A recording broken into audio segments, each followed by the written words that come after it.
I don't know, like, she's out there. You're the Florida version of Sex and the City, JD. That's when I was smoking my cigars. Don't be an asshole today.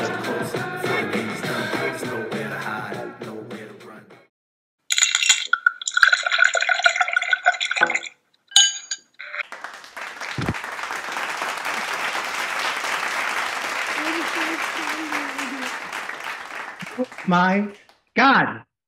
Mr. Boo. Mr. Boo.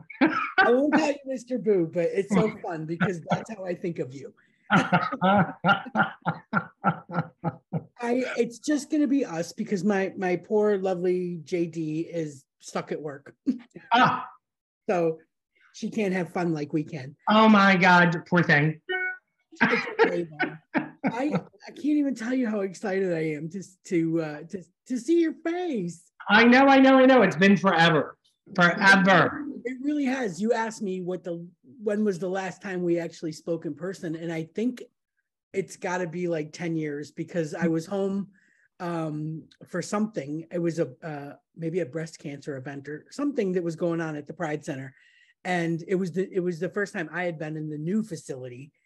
And you know, Donna dragged me along, and that was I got to see you, and that was probably the last time. But because I follow you on social media, I feel like I'm good. I'm caught up. I was so worried sick about your mom the whole time. Oh, I know. So sweet. You're in London, yes? I am in London right now. Yeah. Okay. It's hot as balls. And you know, there's no air conditioning, so that's great. It's a big adjustment out of everything. You know, everybody goes like, is it weird like being in London? I'm like, you know, you get used to being the obnoxious American, but I can't get used to not having air conditioning. Oh no, I would die. I would die. It's horrible because the temperatures are just going up and up and up. The first couple of years I was here summers were lovely. You know, now they're like 90, 95. Was it last year? I think we had a day that it was 100. Oh my God. Yeah. And it's just crazy that like, they don't really complain that much about it. Oh, they're so proper. I know. And the best is they go, didn't you move here from Florida? Like, why are you so unhappy with the summers? And I'm like, because we had air conditioning. I mean, even outdoor cafes had misters and fans. And industrial size air conditioning too. Yes. Not these little things that go. They just like, they don't get it. They're like, it's just a few weeks. It's not a big deal. Oh, it's a big deal. It's a big deal. Tell that to my young kids. Like, they don't get that they don't have to be uncomfortable. You know, like you do, but honestly, the houses here are like 2,000 years old, so I get it. Yeah. Still, it's terrible. We have like a little wheelie one that you can wheel from room to room. It just cools like the 10-foot area in front of you. Put it right into the bed. It's like worse than a window unit, honestly.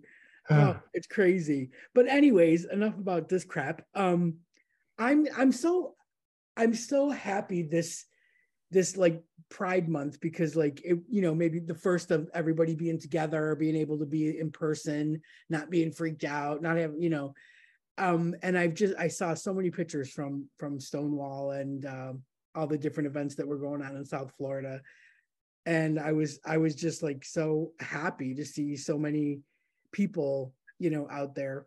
I mean, not that Florida had to worry about it too much because your governor really didn't shut down much, but still. No. And we're free in Florida as long as you're a cisgendered white male. Exactly. It's so true. They're free. It's so straight white men, they're free. But everyone else, sorry. Right. Don't say gay. Nah. We're going to say gay as much as we can. Good. In this half hour, as much as we can. So yeah, you saw our t-shirts, say gay, on the float, say gay. But you know, it was actually kind of unnerving because the incident in Coeur d'Alene, Idaho was right before Stonewall. Yes. Because we are such a soft target. And Yeah, it's true. Look at Oslo, Yeah. Oslo again. Yeah. So It's crazy. But honestly, it's getting to the point where like I don't know what event you could go to and possibly feel safe. right. Not a 4th of July parade, not dropping your kid off at school, not going to a movie, it's ridiculous. No. Ridiculous. So when we are done, you'll send me a link to the podcast and then I will, and you can put it everywhere. Okay. Because like here's the thing, like I feel like I've known you forever. And the best thing JD said to me, tell me again what he does. And I'm like, he's the king of Wilton Manors.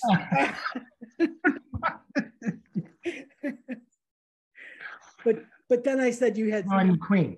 the queen of everything. Queen. But tell me your exact title. CEO of the Pride Center at Equality Park. Okay.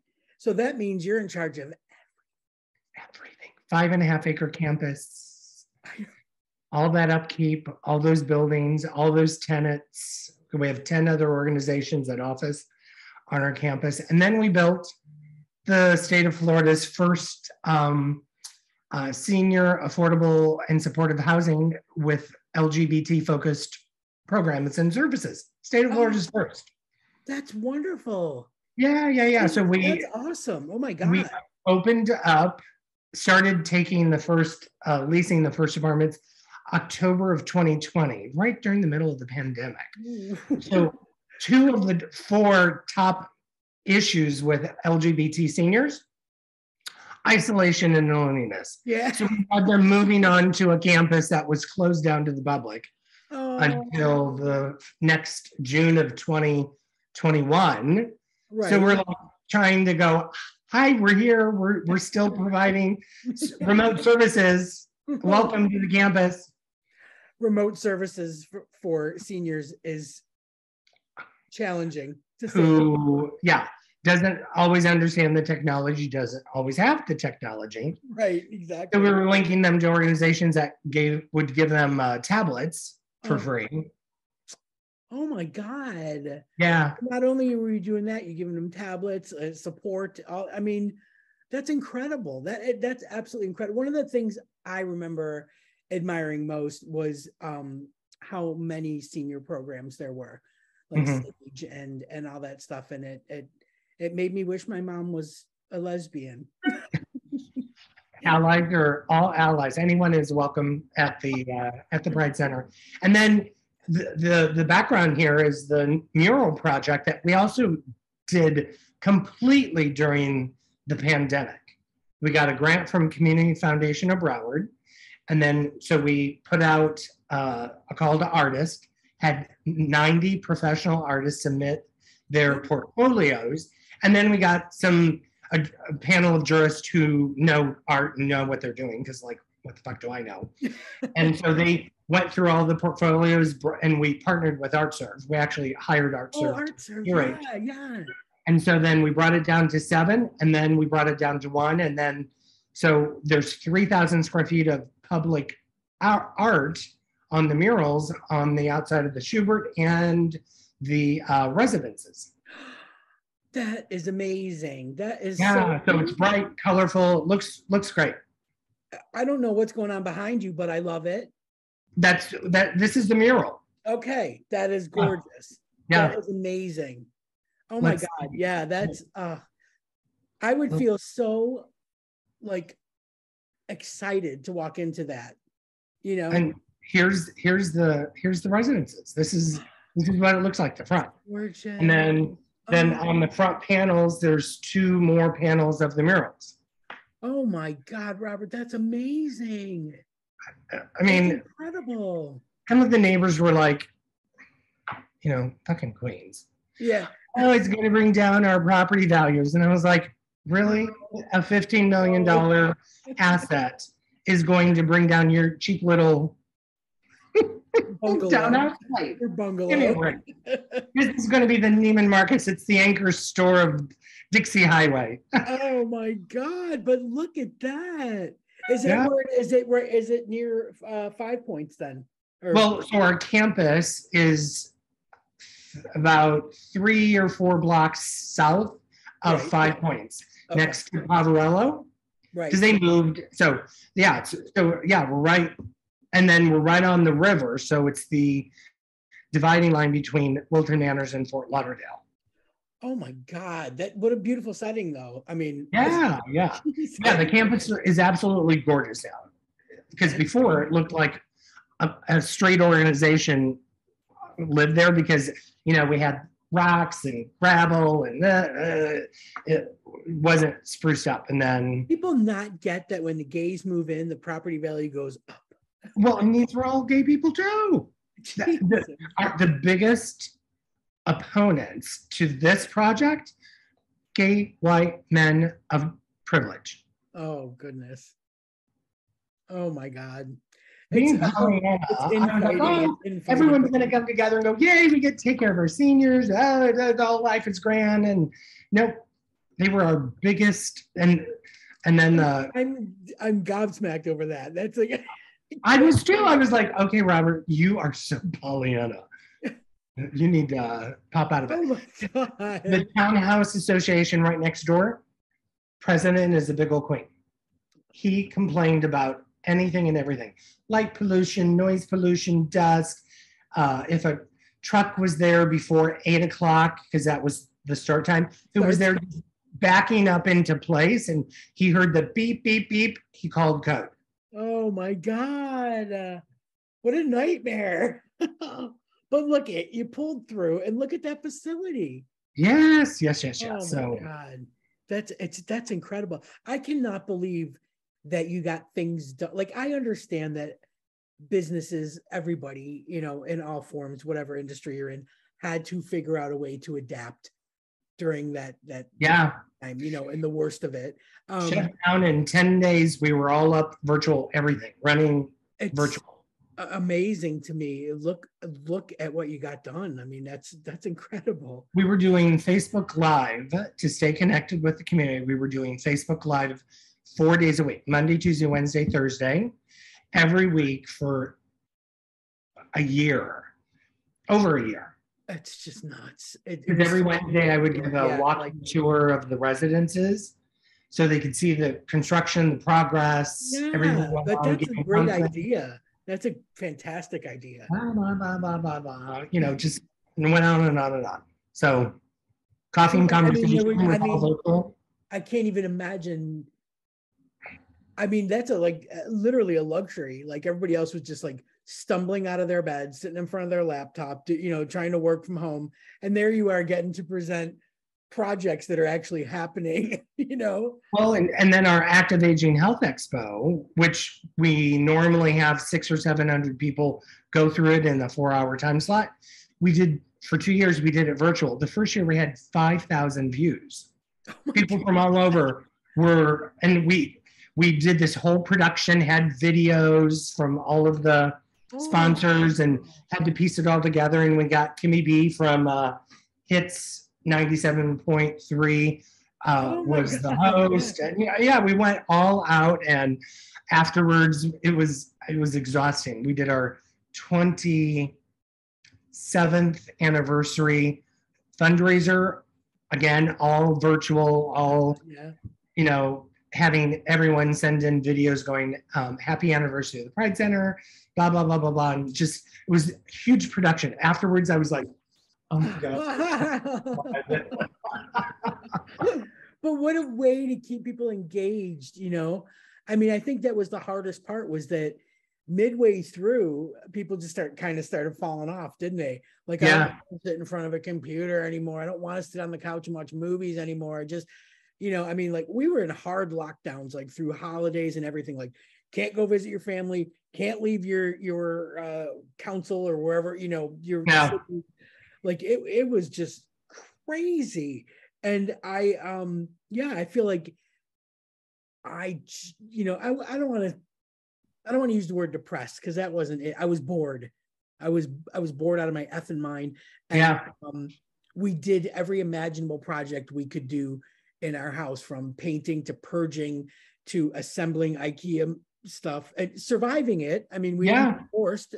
Yeah, exactly. And here, my new husband, and I was like, okay, we made it through the pandemic, and we didn't we got closer, and we didn't ever argue, and didn't have a fuck you, I hate you, get out of here. Not one. Walking 3 steps away. Yeah, yeah. I'm going upstairs. There was nothing, you had to just suck it up. Yeah. But I mean, honestly, I'm so impressed with the fact that you were able to, week after week, day after day, keep people actively involved and interested and engaged. That is a credit. I mean, I don't even have the words. That is so impressive. Well, it was exhausting, and then it was May of 2021, and I could feel myself getting pulled down, and so then I think it was like I just felt deflated, And then the state of Florida reached out and said, "Hey, would you be a vaccination site, COVID vaccination site?" And I was like, "Perfect! This gives us a project. Gives me a project." Well, would we? Open. So we, held four vaccination events. Wow. And so it was nice to have people back in the center and there to get vaccinated. And then it was also crazy because people were saying, don't get the vaccine.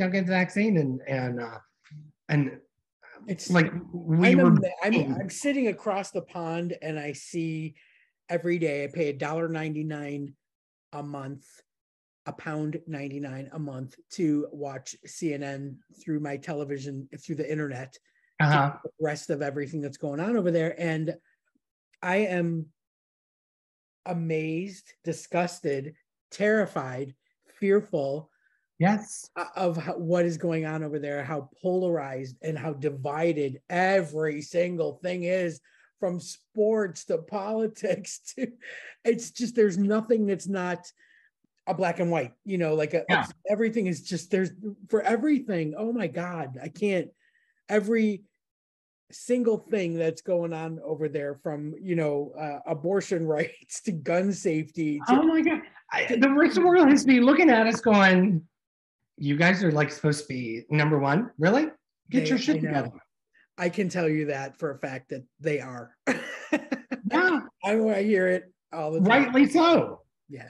I mean, I think we're doing any better. I mean, seriously, I think the Downing Street cat's going to resign by tomorrow. Yes, I saw. That cabinet's falling apart like crazy. So I'm not one to talk about, but no, it makes me sad. It makes me sad. And it makes me, I hate to say it, but when I come back, all I want to do is just sit in my mom's house. I don't want to go anywhere. I don't want to do anything. I don't want to see anyone. I don't want to talk about anything. Mm-hmm. It's like, oh my God, horrible. I can't imagine living it every day and feeling the weight of it. And some people have just chosen to turn it off. They can't watch it anymore. Yeah. I'm like an MSNBC junkie. Right. If I had it, I would be. Yeah, exactly. And as you have seen my tweets, I am pretty direct. You're a fucking loser. You're a bottom feeder. You're the crap that bottom feeders squeeze out after they eat. I'm the same way. I can't control my thumbs, especially when it comes to Florida. I follow everything still. I follow all the news, like WSVN, Local 10. I follow all of it. Yeah. So I see it. I just see it on a regular basis, and I can't control myself. And it's probably a credit to my wife. Every now and then she goes, just really put it down. Don't respond. Don't say anything. Take a break from it. You're going to explode. Mm-hmm. It's terrible. It's terrible. So to do this podcast, I ran home so I could let puppy number one. Kidding me? How cute. Puppy number two, because I lost my miniature schnauzer in the first week of December. Lucky puppy number two, loving you. And so puppy number three is a miniature, or is a toy Yorkie, but she's 11 and she don't like to play. Okay. So with puppies, she's like, how dare you? Yeah. I had you all to myself for several months, and then you bring in these two inferior dogs. Wild, yeah. That's how we were. We had an older cat, and then his brother passed away, and we thought maybe he would just adapt to being the only cat, but every night he just kind of sat in the foyer and meowed like he was looking. So we were convinced that he needed another, a playmate. So we got a kitten, who he absolutely borderline tolerates. Can't stand her. He's kind of like just relinquished himself to being upstairs all the time. Like he doesn't want to come down and be around her, and she's up his ass constantly. And it's and then we thought maybe all that meowing was he just needed his anal gland squeezed. Yeah. He's like, I needed the gland squeeze, and now you bring in. Now I have this stupid little sister that won't leave me alone. Yeah, it was a bad call. We're not great pet parents. not at all. But you know what? I honestly worry for the new one because we got her November 2019. And then we were stuck in the house for pretty much like 2 years. Oh, yeah. She's not really been on her own. So even at the point where I was doing like little grocery runs, and I mean runs, like just 100 steps to the market, you know what I mean? I would come back and I would be like, oh my God, is she okay? Was she okay? And she would just be sleeping. Like it wasn't a big deal. But my fear is like when we go away, like she's not been alone with just a pet sitter coming in to scoop and all that. So I'm a little bit nervous about coming back this year for a week or so. When I was back for a month, but my wife was here with her working from home, and so it was no big adjustment for her, but both of us gone will be quite an adjustment. And then I fear for the older cat because he's going to be like, oh, he doesn't get it. You just sleep all day. That's what you do when no one's here. That's what we do. We sleep. Yeah. Why do you got to play? We ignore people and we sleep. It's with the up and down the stairs, Yeah.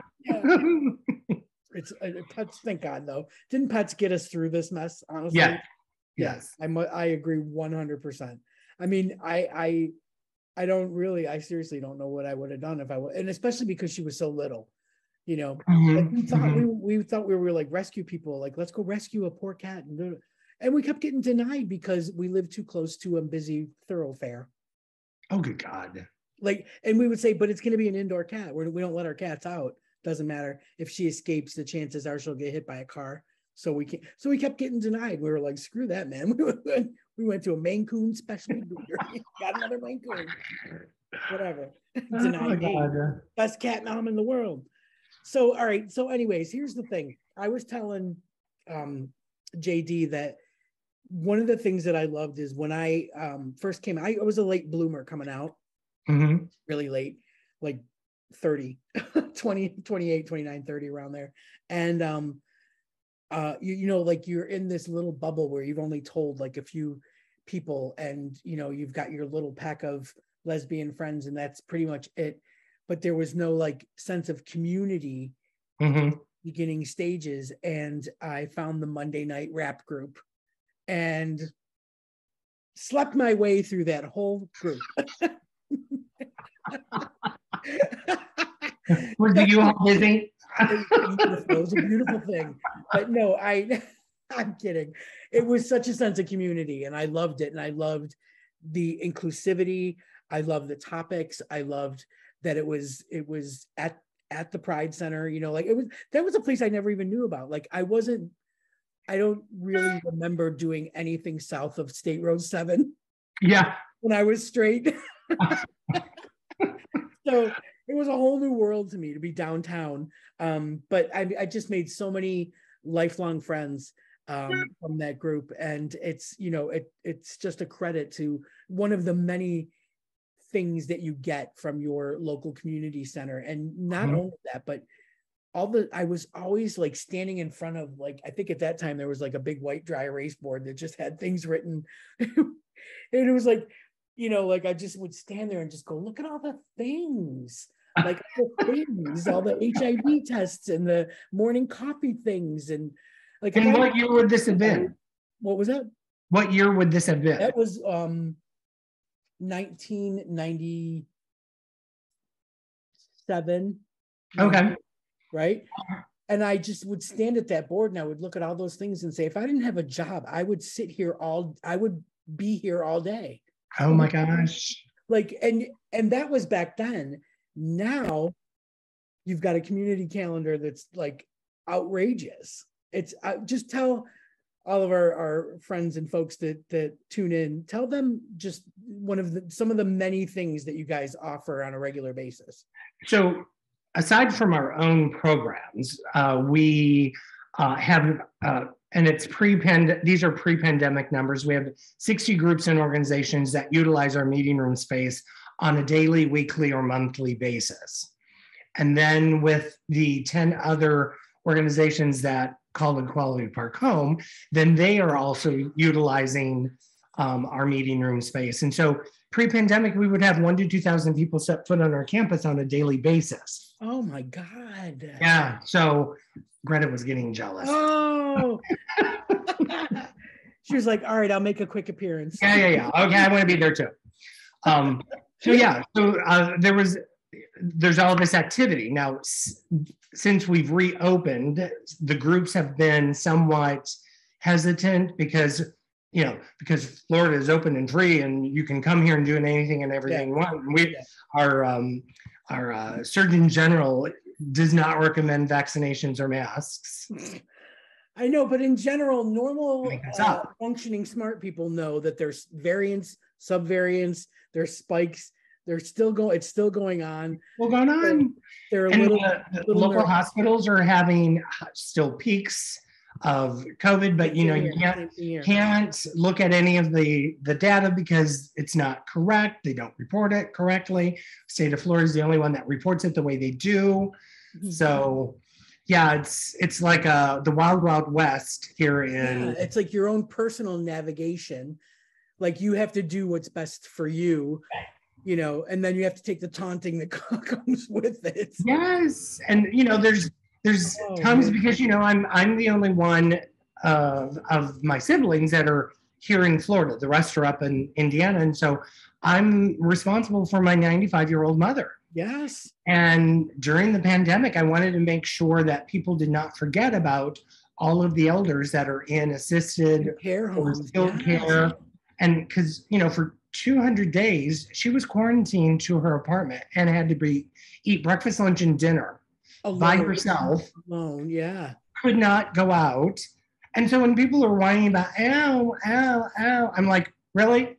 Try having breakfast, lunch, and dinner by yourself on a cold tray, because they aren't made like hospitals. They weren't fitted up like a hospital that has the heated domes. And it was like they were getting a kid's school lunch. Here's your lunch, and it was cold, and so she'd have to microwave it. But her only 2 complaints during the pandemic: the hairdresser could no longer come into the salon that's in the building. So she was growing this huge amount of hair, and she just wanted the food to come out of the dining room and be hot. Those were her 2 complaints. Oh, honestly. I was it felt like a regression for me. Like I was lecturing my mother on the phone every other day about staying out of the casino. Yeah, the casino was so good for about 10 months, and then she was like, "Look, I'm vaccinated. I'm wearing a mask." Blah, blah. And then she had to go through the whole what they're doing. They've got plexiglass between the machines. They've got plexiglass stops everything. I know. I'm like, So I was lecturing her. I was telling her, don't do this, don't do that. And now in hindsight, like I'm glad I did it, but I do feel bad because like I feel like, the older they get, the more you realize that like there's not many moments left, and you don't want to spend it fighting and yelling and all that kind of stuff. But then also it's like she gave up like 18 months of her life doing the things she loves, getting coffee and bagels with her friends and all that stuff. And, and now I feel like because of that, she's like a little stunted from it, Like, so now she tells me the same things like all the time. And she spent so much time scrolling on an iPad that she's literally a walking advertisement for whatever she saw in her email that day. And, like, crazy. So the lack of interaction, the lack of activity, walking, my mother, I was like, okay, you need to walk from one end of your apartment to the other every day to get, because I was in fear of her losing all of her leg strength. And so coming out, she wouldn't be able to maneuver around. Yeah, and my mom's got MS. So I told her she should use the little walker thing and do laps around the house. And she was like, oh, yeah, okay. Like I'm gonna, like it's gonna help, Yeah. So the isolation and loneliness is lack of activity, physical, mental stimulation, all that stuff. It took a toll. Like it really did. When I was back, I noticed it even more. She got a lot sassier. Like I'm like, who do you think you're talking to? Making lesbian jokes and cracking all. I was like, hey, ho. Take it down a notch. Oh my God, too funny. But, yeah, I was so fearful I saw your post and how wonderful you were. I mean, we were standing outside her window and that kind of stuff. She's 3 stories up, and that's as close as I can get to her. Yeah, we were following that journey with you, and I was like, Jesus, I'm pissing and moaning because I'm thousands of miles away, and you're going through literally the same thing, and you're, like right there with her. 2.5 miles. Yeah. That's brutal. So now, like you're back to your regular dinners. I'm loving that. Yes. Yeah. So it's starting to come back, but we're having another surge in COVID. And so now they're restricting the people of going into the dining room as of Saturday night. Of course, I had Sunday lunch with my mother. And I even told the staff, I'm having lunch with Mom. They thought I was like either taking her out or going up to her apartment because sometimes I'll bring the food in. So I'm sitting in the dining room and they came over and said, as of last night, it's supposed to be every other seat. And I was like, well, I told you I was having lunch with my mother here. And so it's back. It's still going on. It's never ending, and it always will be this way because Florida the governor is so adamant about. I feel like he's going to push for a run for president, so he's going to be worse now. He's going to be worse. Yeah, I know. But the more awful you are, the better your chances are of getting elected. Exactly. Same thing over here, but my fear is that because Boris has got scandal after scandal to be smacking down, and people are dropping like flies out of his cabinet, that he's just completely neglecting any kind of COVID situation because he's trying to save his ass. So we're all doing what we have to do. Like, look, you don't have to tell me I'm going to wear a mask on the train. I'm going to wear a mask on the tube, you're not going to say anything about it, and I'm seeing tweets from the NHS that there's a surge and everything. So, and so sitting from the US side, I'm like, really? They're going to take him down because he had some parties that he wasn't supposed to have and there wasn't supposed to be congregating. Did he try to have an insurrection? Did he try to take the government down? Did he try to, steal at the power? He literally coordinated insurrection against the government. Okay, so he had a party. Yeah, slap his wrist, beat him a couple of times, and then move on because there's an insurrection that was going on over here. So true. It's so true. It seems like that, but with him, it's like one thing after another, after another, after another, after another. And now the list is really growing about the things that he's fudged about. And it's just getting to the point where, and I get it, because they brought in a lot of people that lost loved ones, during that time, and they couldn't spend time with them for that holiday. They couldn't spend time in the hospital, and you're whooping it up, drinking beers with your buddies, so that was brutal. But, for the most part, I think we're all just at that point where we're going to do what we need to do for our own personal protection if nobody in the higher ups is going to tell us what to do. you know. Yeah. So I'm Yeah. sure you guys are probably taking precautions now again. Oh, well, we created the 65-page reopening plan for when we were going to start, and there was all these different phases, and it had to meet certain criteria, and during the 15 months that we were closed down to the public, we did a lot of investment in the infrastructure. We fitted all of the 18 rooftop air conditioners with needlepoint deionization system, which made it same air quality as a surgical center or what the planes use, exact same system. We wanted to invest and make sure that we could provide the safest space possible. We also put in all touchless sinks, toilets, paper, soap dispensers, keyless and entry into the building, so we could, all you had to do is put your fob up there and you could open the door. Oh, that's fantastic. Yeah. So we invested all of this while we were shut down and repainted everything, stuccoed the exterior of the Schubert building. So you can see, it used to be this brick building, but we stuccoed it, painted it, and to the tune of $80,000. So it would match the building of the residences. So it didn't look like we had this $15 million new right, like an eyesore. Yeah. 40-year-old building. Right. So yeah, we took advantage of it and really did everything that we could to ensure that now that we're back open, we could provide the safest space. So it's important. I mean, it's important now too, because like I said, for people that are just coming out, it's a great, a place to get your groove on and get involved and all that kind of stuff. But it's also amazing for, seniors that, are still, battling with the loneliness, isolation, depression, loneliness. Yeah. So it's incredible what you're doing. Are you still doing a lot of online things as well, like in conjunction with? I think hybrid is here to stay.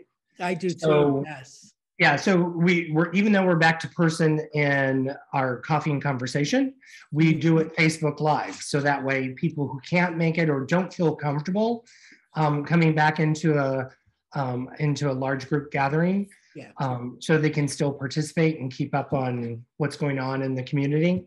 So yeah, we do see a lot of online activity and people watching and keeping in touch that way as well as in person. So I really do think hybrid is here to stay. Yeah, I'm with you on that 100%. And so COVID, this isn't going to be the only time that we're going to have a virus. No, coming. I mean, now we know there's, waves here and there. So yeah, we've got to figure out a way to make it work moving forward. But the cool thing is that like for people like me, that I know, that I'm not there all the time, but when I'm coming, I can go on the website and see what's happening and what's going on. So give everybody the website and a quick brief of what they can find. So, our website is Pride Center Florida, all spelled out, .org. We tried to get as many letters in there as possible. Yes, so pridecenterflorida.org. And so on the website, it has a listing of who we are, what we do, all of the resources, all of the list of the other business partners that Office on Equality Park, our community calendar list, all of the groups that are meeting currently. We opened back up because we also knew that the support groups that meet 7 days a week needed to get back into face-to-face in their meetings, because the alcohol use, the drug use really spiked. And so there was a large number of people that were passing away of drug overdose during the pandemic. And so one of the first things that we did was open back up so the support groups could meet. First, we started 5 days a week, and then going 7 days a week. And we, when we first opened up, all the rooms were preset. You couldn't, there was a maximum we had spaced out. If we snap off, we'll just go back and click the link and come back and finish. Okay. All right. So yeah, we had the rooms preset, and so they weren't allowed to rearrange the furniture. We spaced everyone out 6 feet apart. We provided PPE supplies, so they could even clean after they sat in a chair or prior to the chair. Yes, So that's amazing. So I mean, I love that you looked at that and thought we need to do this. Whereas I feel like some places might just forget about those things. My theory was that there were so many programs that either got cut, forgotten about, that didn't get to like they just dropped off. And, those were, regardless of whether it was for addiction or alcoholism or sex addiction or whatever, but I mean, like, those were the people that needed those the most, and I feel like they really got forgotten. So I'm so happy, that they, they got those back, and you adjusted and you adapted. And so are those, do you find people are now coming in person and doing better? Yeah, we can see the attendance going with the flow of how many waves of COVID are coming through the community. People are really paying attention. Yeah. So yes, so we can tell, but yeah, people are doing anything and everything they can to come back in person. Yeah. We still, like, our Crystal Meth Anonymous group hasn't been able to come back in person. They've still meeting virtually. Oh, wow. And yeah, so yeah, it's been challenging, but we do everything we can to help accommodate. Do you find that it's like, I think the hardest thing too is, like, for over here, for a lot of places, you can move things outdoors. You can eat outdoors, you can meet people outdoors, you can go to the park, you can have an event, and outdoor. But in Florida, it's so fucking hot. Oh my God. Yeah. So you don't have that luxury. You know what I mean? Our founders receptions that we host for our higher end donors, we had them all outside, and the first one was June of last year, and we had held it at the center, but at that time our policy was no food or drink, and so we had to set up a tent outside so that we could have the food and beverages served outside, and it was just sweltering. It was just weltering. But we had over 200 people still come to that just because they were starving to come back together in a safe environment and to see a human face, even if it was from 6 feet away. You're just sweating and dripping. They were like, okay, I don't care. I want to be, I'll stand next to you. I want to be next to you, another human being. Yeah. I mean, that's the thing. I was back there in February, and fortunately, like, the weather was just absolutely perfect. Mm-hmm. And I did, I met, kind of, made it, because a lot of people were still working at home. And when I'm there, it's like, you can't just drop in because people are working, so I made a plan with Donna that on Friday nights we would do dinner together. And we ended up going there. We were following a lobster truck, tracking a lobster truck, because I was craving lobster rolls. So it was going to be in Margate, and they had this huge, like a community park, and they were playing food trucks, all different ones, the lobster truck, and they had like this great outdoor area with seating and risers and everything to watch the band. And it was just like, it was so nice to be able to say I did, I was in Florida. I got to wear jeans and a t-shirt and sit outside and wasn't sweating. And I was eating a lobster roll and listening to really good music, because I can count on my hands how many times in 25 years I could say that. So I really lucked out when I was there in February. But when I was looking at pictures from the different, summertime and pride events and stuff, I was like, ugh, it's still so hot. But still, I mean, there were so many people in London for London Pride. It was crazy, and it's really unorganized and very chaotic. It's just because it's the whole of London. So there's no rhyme or reason to it. It's just, it doesn't have to be a straight bar. It doesn't have to be a gay bar. Everybody just celebrates Pride. So you don't really know if there's something going on or an event, if you're missing something, if you're just kind of wandering around with like rainbow flags and just like, it's just like not really fun. But because I love a parade. But yeah, I didn't see anything that said like there was a time and this and that and everything. And I just thought, it's better for me, I think, to go to like a local Pride, instead of going right into London. And of course, Adele was playing at Hyde Park for the weekend. So, oh my God, mob, yeah. But yeah, the little local pocket ones, are the fun ones, with a little smaller, nice little park, So I noticed though in Florida that's really like two, right? I mean, it's just like Pride, South Florida Pride, and then Stonewall, and then that's Stonewall and Pride Fort Lauderdale. Those are the two. Yes, the two big ones. One's on the beach, and then one is in June because they want to keep it true to the month. Yeah, that's brutal. That's what I mean. Like, that's brutal. Like, who made that decision? I get it. It's Pride Month, but let's have a party. every other major city in the South has moved it to October or a cooler month. But like coming out day, October. It's okay. Yeah, it's a cooler month, right?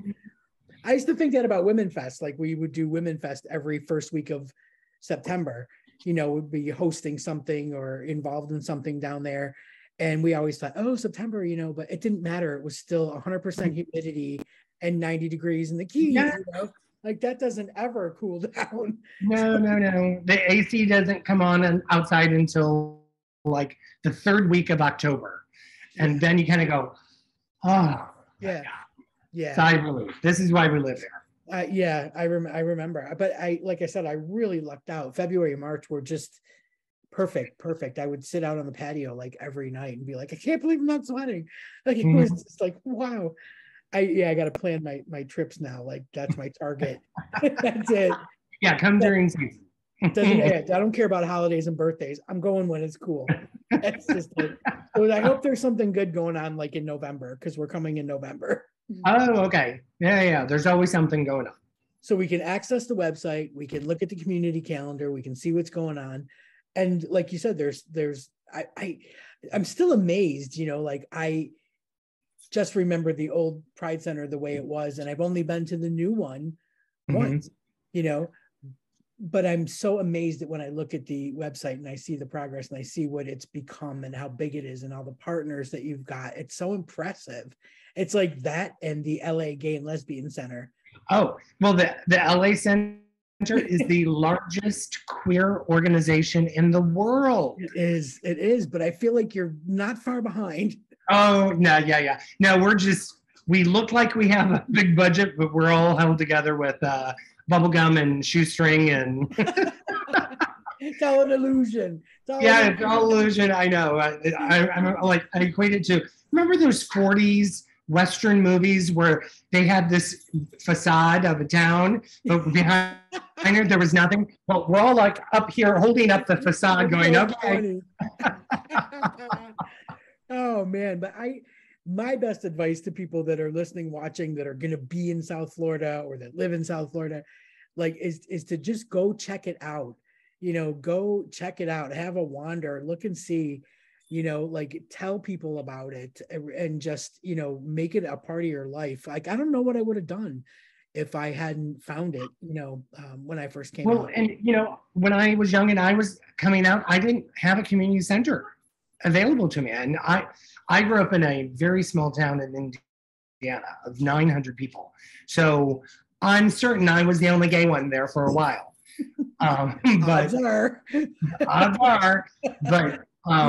yeah, so, we're part of Centerlink. Centerlink is, as you know, the National Association of LGBT Community Centers. And so now there's 300 members of Centerlink throughout the United States and some in Canada and a few other international organizations. But to know that there's now 300 safe spaces for people that can be their authentic self and know that it's a safe space and provide a myriad of services, because each center has their own portfolio of services. So yeah, it's huge. It's really an important connection there. It's a big hookup. Well, and when marriage equality was came into law back in 2015, I had a number of donors come up to me and go, well, I just don't see why there's going to be a need for a LGBT community center in the future. And I was like, look at him going, one, you think the battle's over? No. Two, people will always want to congregate and get together with like-minded. That's why the JCCs exist. That's why the African American centers exist. People will always want to have a space where they can get together with friggin' YMCA. Yeah. And so now we're back under attack here in the United States, especially in Florida, with the ban on trans women playing in sports, whether it's grade, middle, high school, or college. Yeah, it's unbelievable.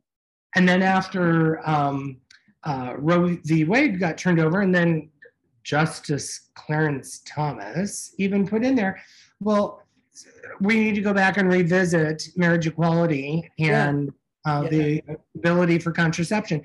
But what he neglected to include in there was interracial marriage. So I'm like, his conspiring wife. Yes. Like, yeah. Insurrectionist that she is.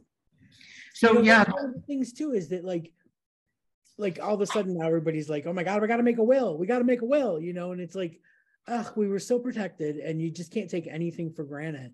No, you just can't, especially in this day and age. It's terrible. But that's the thing, like you said, about community centers and safe spaces, is that you will learn something, new every time you go. And I remember when Donna and I used to do the lesbian lounge, we always focused on tried to find something in a different part of the country, whether it was a gay bar, a lesbian bar, a community center, an event, whatever, and focus on it. And there were so many people in those places, like you just said, like the small town in Indiana, or we would get emails from people that would say, I'm a lesbian, I live in Montana, nobody knows I'm gay, but every Wednesday night I get together and I feel like you're my people. And I can just put on my laptop and I can listen to the show and I feel like you're my friends. And I can't tell my own friends, but I can sit and listen to you guys talk and relate to everything that you're saying. And those were we would just look at each other and say, this is why we do it. Yeah. Like that's what we were trying to do. But now, like you said, there's 300 of these safe spaces and community centers across the globe, pretty much. And well, not pretty much, I shouldn't say that.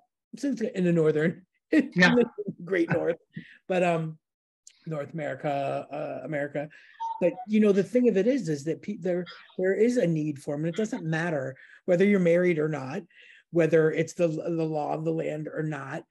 I mean, you want to be amongst your peers, whether you're helping, volunteering, socializing, learning, doing an event, whatever, but you want to be amongst your people so that you can just be you. It is an incredible thing. And I feel like if people don't know about it, they need to check it out. They need to go for themselves, because and I hate to sound so dramatic or whatever, it's life-changing. It was a different feeling than I ever had, and it's something that stays with me. And I just, I can't wait to come back and spend some time. Well, I better see you in person in November. It's the truth. That's what I'm going to do. I'm going to look at the calendar. I'm going to see what's going on. I'm going to hunt you down. I'm going to come right up behind you and be like, Mr. Boo. Well, hunting me down. Yeah, I'm 6'4", so I'm a little hard to hide. That's in my favor, man. I'll find you. Well, listen, I'm not going to take up any more of your time this evening. I really appreciate you getting together and telling everyone about it, because like I said, it's a gift. Well, thank you, and you know, it's so good to connect with you again and see you and talk, and because I keep track of you across the pond. Keep track of you and your lovely mom. I'm stalking you. Bring it. Bring it.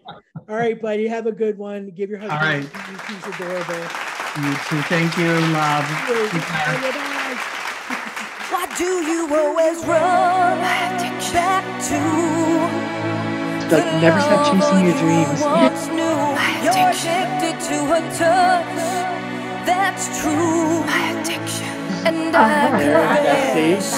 See? my addiction is you. We drank way too much whiskey.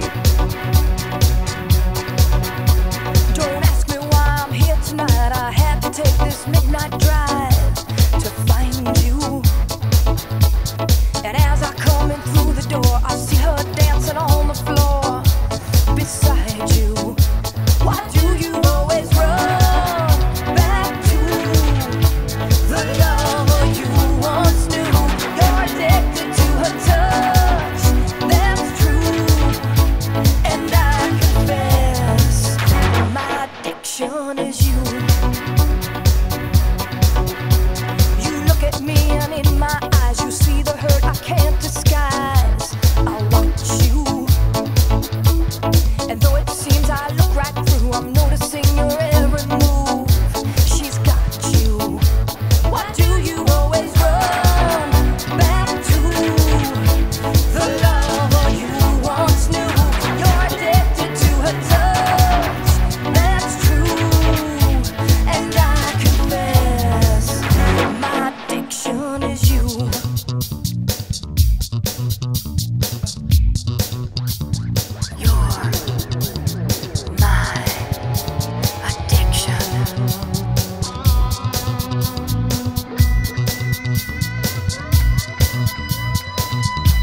Why do you always run back to the lover you once knew?